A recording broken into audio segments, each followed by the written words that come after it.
Everybody good? All right. Well, thank you so much for joining us.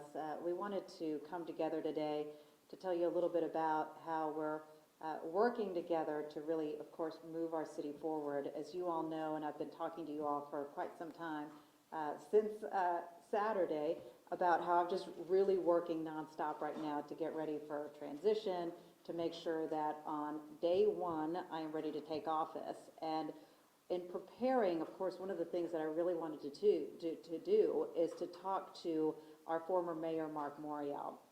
You all may recall that when he took office, he was dealing with some similar issues, really dealing with a budget deficit. And so really today was just about how I can best prepare. It was about how I can best put the best team in place and how I can really hit the ground running on day one, and how to really start putting together my 100-day plan. So that's what today was about, and I'm just so grateful to have a friend in the former mayor. I really appreciate you so much, and thank you for offering yourself up to help me get fully prepared to lead our city forward. First of all, good afternoon, and I want to join in thanking the members of the media for coming. But first I want to say congratulations, Madam Mayor-elect. Thank you, Mr. Mayor. I am very, very excited about your future as the chief executive of this city. You all know I love this city deeply, and my family's roots go deep into the office of mayor. Almost 50 years ago, my father took office as this city's first African-American mayor in 1978. I had the pleasure of serving between 1994 and 2002. And for the last 20 plus years, I've been president of the National Urban League, which puts me in a place where I am talking to mayors and visiting cities all the time. I have a couple of things I want to say. First of all, in congratulating the mayor on a decisive victory, my appeal to the people of New Orleans is it is time to unite behind their new leader. Elections are tough, they are difficult, they are demanding, and they leave some raw feelings. I lost my first race. I wasn't happy.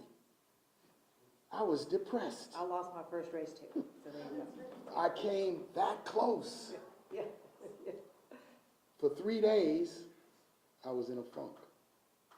Then I woke up and the world needed to go on. I know that in politics there are winners and there are losers, and there are people who voted for you, a substantial majority of the voters, and people who may not.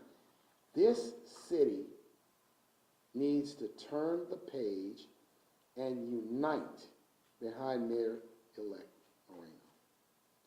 And the reason why is the problems that the city is challenged by, its fiscal problems, its infrastructure problems, its housing problems, and its public safety problems require a united front from the citizens, from the business, the labor, the faith communities.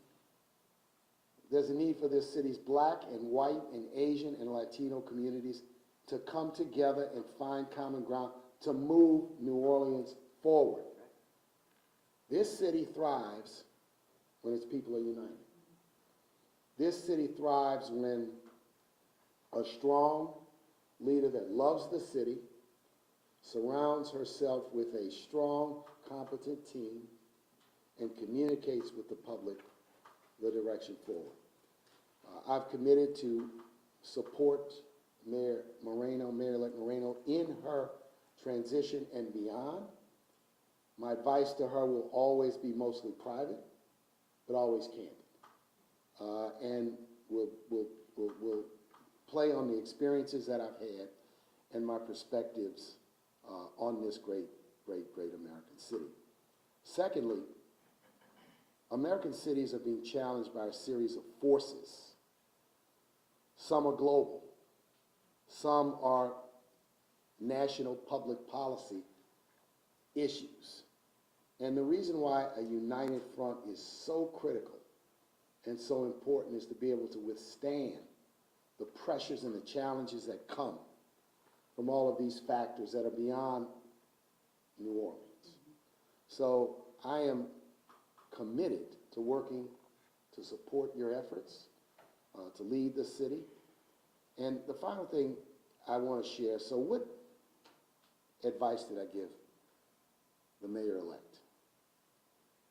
The most important part of a transition is getting good people. What are the criteria I shared? Number one, they must love the city and must be committed to the public interest and not private deals. Number two, they must be loyal to the mayor-elect and her agenda. Number three, they must be beyond qualified and capable to do their jobs. Those are three criteria. And finding the best people is very doable. There are many, many people who want to work in government, want to serve the city, love the city, and will give the mayor 2 years, 4 years, some may give her 8. But that is what I'll share with you publicly in terms of the recommendations I've made. But I just want to tell you again, congratulations. Thank you, Mr. Mayor. Thank you. We met for the first time when she was one of you. Yes. And I was in my, standing behind podiums like this as mayor of the city. And it's a great, great journey to watch you rise from those days to where you are today. So once again, congratulations. Thank you, Mr. Mayor. Thank you. And I was telling the mayor when we were meeting that I actually remember the very first time I met him. And I was only, I don't know, maybe 22, 23 years old, a young journalist. And he was walking up to a ribbon cutting. And I remember I went up to go interview him, and he was so kind and so welcoming.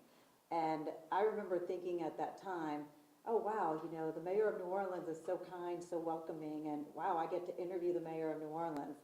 And now I'm standing here as mayor-elect next to the first mayor of New Orleans that I ever interviewed.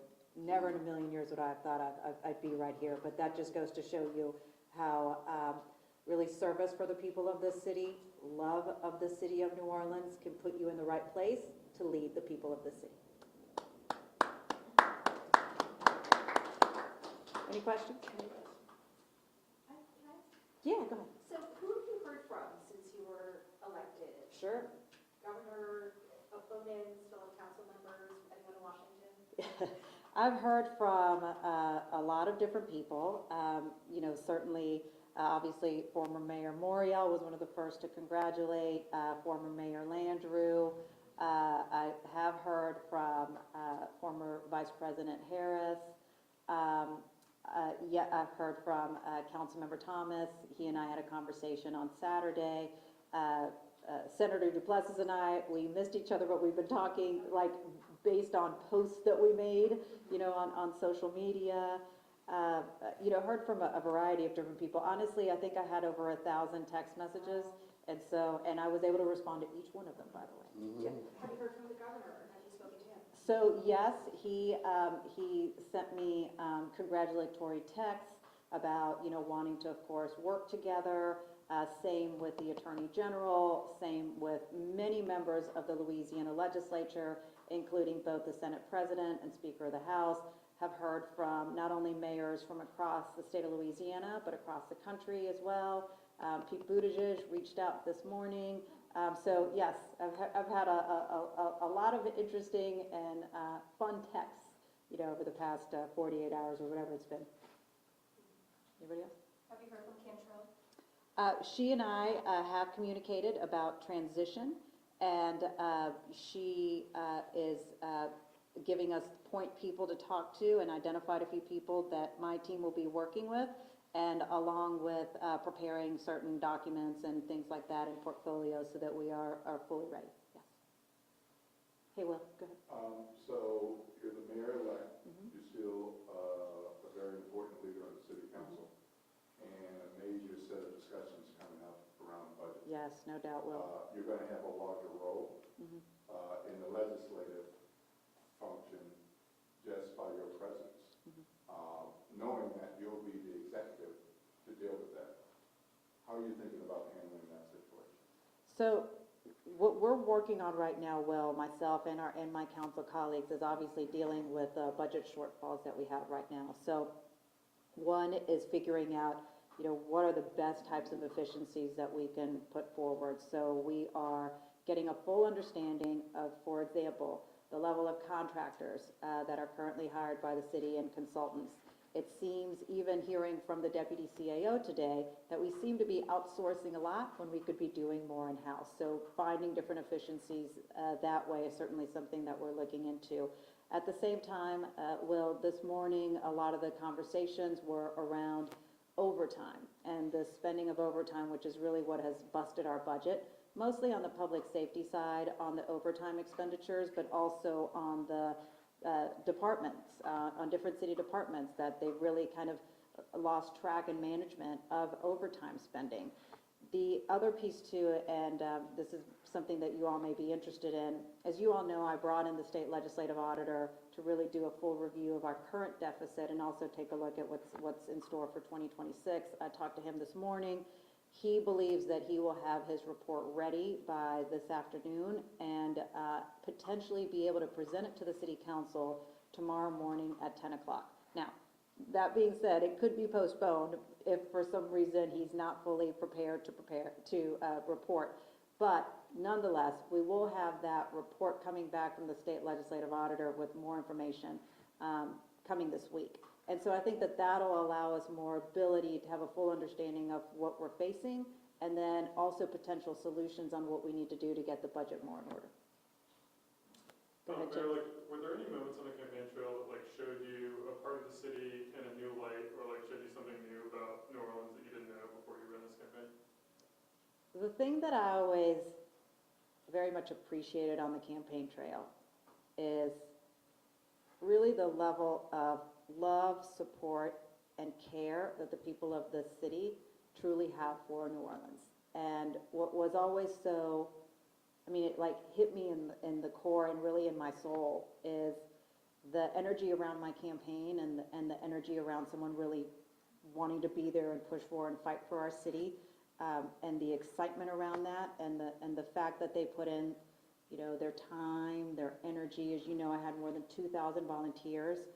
To me, that was the, oh my goodness moment, oh wow moment, that really, sometimes to the point where I almost would get a little bit emotional about it, because it's it wasn't about doing this for me, it was about them doing this for our city. And that just goes to show just the level of love and care, as I mentioned, that so many people have for the city of New Orleans. Go ahead. I know you already told us that you spoke with the current mayor right now, and this is probably something both of y'all can answer. I'd love to hear your take as well. How important is it for the outgoing administration to work positively with your administration moving forward? Well, actually, I'll have someone who's gone through transition explain that. So let me give you some history. When I took office, the transition process between Mayor Bartholomew and myself was well done. He and I met 2 to 3 days after my election. He assigned 2 people in his administration to work with 2 people who were leading my transition. And we had a very strong process of briefings and collaborations and cooperation. The transition between myself and the gentleman who succeeded me was awful. There was no transition. There was no level of engagement. So what it meant was, on day 1, none of the unclassified employees knew whether they still had jobs, didn't have jobs, so show up for work. My successor showed up for a budget briefing where the budget team was assembled with detailed presentations, which would have taken 1 hour. Walked in, and 10 minutes into the meeting, got up and said he had to leave. That was that. There's a way to do a transition, and the reason why I want to illuminate this is because coming in, it was good. Because I had the strong support and cooperation of Mayor Bartholomew and the members of his team, and we had a seamless approach. If you all want to take a look at my transition, all of the transition documents are at the City Archives at the New Orleans Public Library. I was just over there a month ago because I was adding some more documents from my administration. So you can go look and see exactly what we did. We had 1,200 volunteers that participated in our transition process. And they were each assigned to departments and agencies of the government. It was a very strong process. We hustled hard to fill all top-level positions before we took office, because it was very important. And it was as a result of advice I had received in the day after my transition when Mayor Jackson called me, former mayor of Atlanta, and I said, Mr. Mayor, and I said, what advice would you give me? He gave me 2 pieces of advice. He said, number one, focus on hiring the best people very quickly and get your leadership team and your top department heads in place by day one. He said, the second thing you need to do is go to Wall Street, speak to the rating agencies about the fiscal condition of the city, get ahead of them, and go up and see them and share with them your vision, and let them understand that you're going to be a credible manager of the city's finances, because they rate the city's bond issues, the Surgeon and Water Board's bond issues, the airport's borrowing, and the fiscal management of the city affects the interest rates and the conditions upon which you're going to borrow, and therefore the fiscal health of the city. Those are 2 pieces of advice. I shared those, indeed, of course, with the mayor-elect. And so hopefully, Mayor Cantrell will work very closely with the mayor-elect on a seamless transition process. Now, I'm going to just get out on a limb and say something. I want to say one other thing. The other thing I asked Mayor Bartholomew to do is not to enter into any contracts, not to hire any new people, not to give any pay raises, not to make decisions in the transition which would implicate the long-term health and viability of my administration, right? Because last-minute maneuvering, chicanery, and wheeling and dealing had been a part of transitions in the past. And so I made a public call. The mayor-elect has not done that, but I'm giving you history on what we did, so that it's important that the mayor-elect have a clean slate.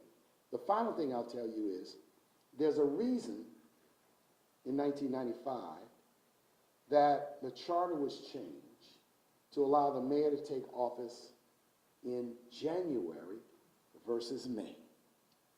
And it is for this very reason, so that the mayor would come in at the beginning of the fiscal year and wouldn't inherit a budget put together by her predecessor and be saddled with that budget. So if the budget that gets adopted by the city council and signed by the mayor is not the budget that Mayor-elect Moreno absolutely wants, then she can maneuver, she can recast that budget early in the fiscal year. There's a reason why we changed it to align the terms with the fiscal year. And I think you guys, people may have forgotten why that happened, what was the reason for it.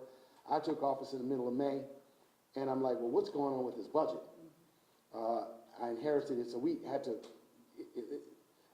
do financial jujitsu in order to align the budget with sound practices, right? And so that's important for the mayor-elect. When the mayor-elect has the advantage of, as you observe, Will, serving on the city council, but she's one vote. When she gets to be mayor, she has far more influence and power, right, in terms of what will happen. So I think that's important for you all to know. And I'm looking at you all. I think even you, Stephanie, weren't there in 1990. You might have just got to town. Just got to town. I was there for the naked transition. Yeah, right. So Yeah. you may remember that one, yeah. I remember that. Anyway, yeah. Any other questions? Mayor Morial, were there any moments on this campaign, this Mayor-elect Moreno's campaign, when you look back on them, they really exemplify to you like why this was such a successful campaign So, in the primary? Mayor-elect Moreno put together a coalition, a multiracial, multidimensional coalition. In this city, that coalition is essential to governing. People can't get elected in this town without a coalition. You certainly have to govern with a coalition. And I think because she got elected with a coalition, she's got a starting point. I got elected with a much narrower coalition. I had to build my coalition to be much more broad because we had a highly contested, hard-hitting campaign in 1994.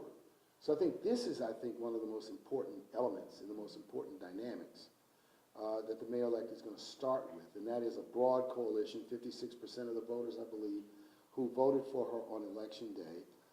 And that coalition, certainly, I'm sure there'll be an effort to build it and expand it to the extent possible, but it's a good starting point, and it's a good starting point for the appeal to unity, for people to really come together. Look, elections are elections, and it's good that the mayor-elect has talked to Oliver, and she'll talk to Royce, Councilmember Thomas, and Senator Duplessis, and I know how they feel today.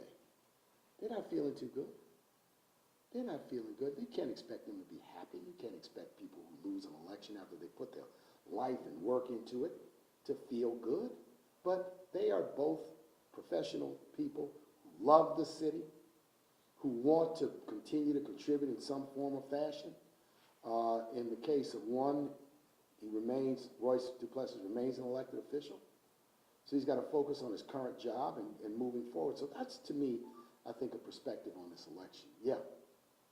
So the mayor-president called that coalition the gumbo coalition. Yes, exactly. Are Yeah. you prepared to call yours the spicy jambalaya coalition or the fully dressed po' boy coalition? Oh, I do love fully dressed po' boys. Yeah, I mean, yeah, that's yeah. really always delicious. So, no, I mean, you can't ever get a better name than the Gumbo Coalition. Anybody else? So read my book by the same name. Yes, exactly. I have a signed copy, by the way. One or two more questions right here, and then we'll close out. Thank you. Mr. Moreno, the unique position you're in, leading the, urban league and all, what is the advice, especially with New Orleans still being that Democratic stronghold, and right now we have an administration that is trying to crack down on a lot of the policies that those Democratic strongholds are having right now? So, to me, for us to think about America as being red states, blue cities, red cities, is a formula for continued division. Be that as it may, I think the mayor's got to stand her ground to protect the integrity and the interest of her power as conferred by the city charter, the best interest of the city with respect to state or federal officials, while at the same time saying to anyone, if you meet me in the middle and you want to have a reasonable conversation, I'm all in. I had a Democratic governor named Edwin Edwards.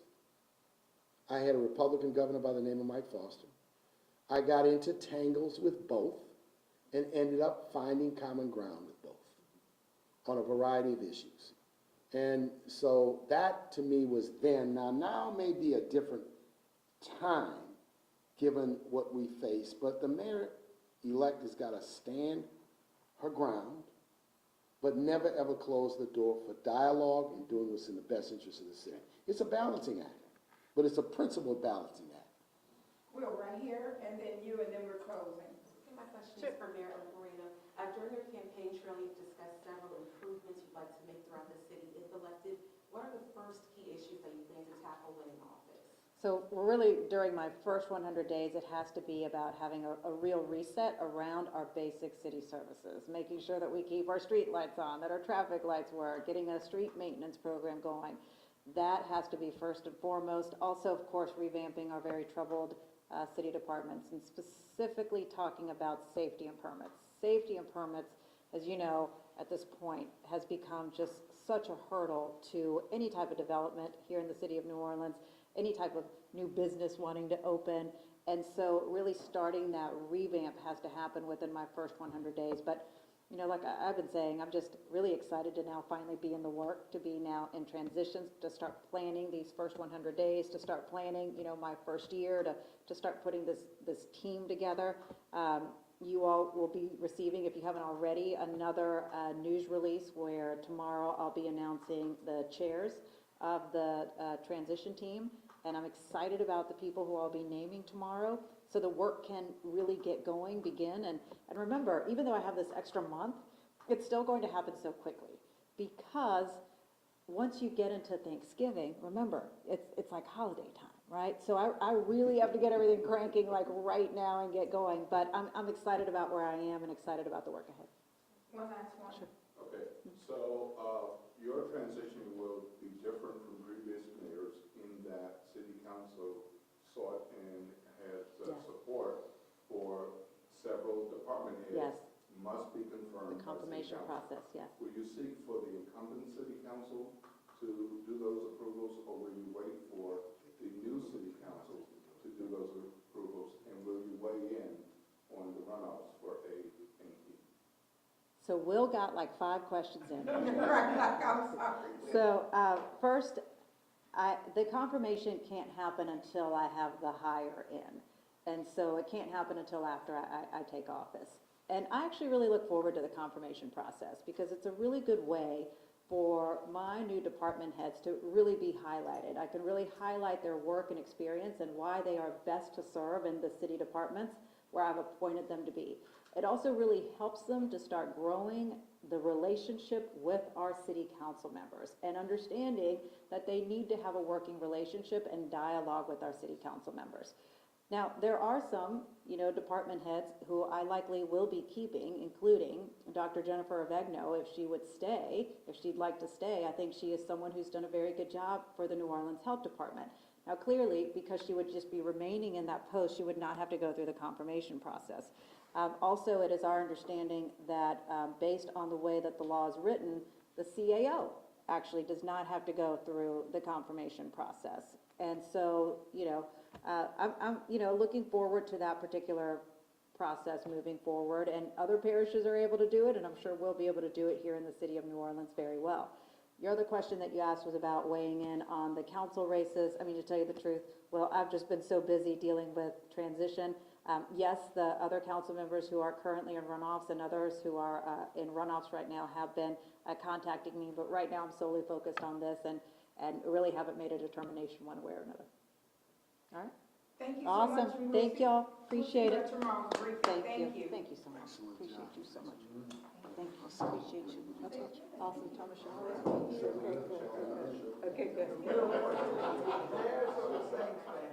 Well,